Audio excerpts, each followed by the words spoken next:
How to download maps to use offline on your iPhone or iPad. Hey guys, welcome back to the channel. If you want to view any of the map offline, you need to download it. So for this, make sure you have toggled on the Wi-Fi and have a stable Wi-Fi or internet connection to download. Once that is done, head over to your maps. Once you are on your Maps application on your device, tap on your profile option and click on Offline Maps. Then tap on the new button, which is a plus icon. Tapping on it, you can now search for the city that you want to download the map of. Once you have searched for the specific location, tap on it. Now choose the exact selected map that you want to download.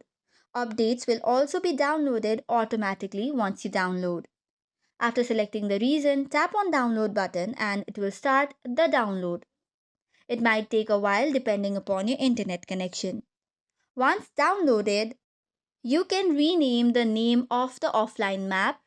You can even delete the map if you no longer use it. Tap on done and you're good to go. So that's it for today's video. For more such contents, do not forget to hit the like and subscribe button. Thank you and keep watching.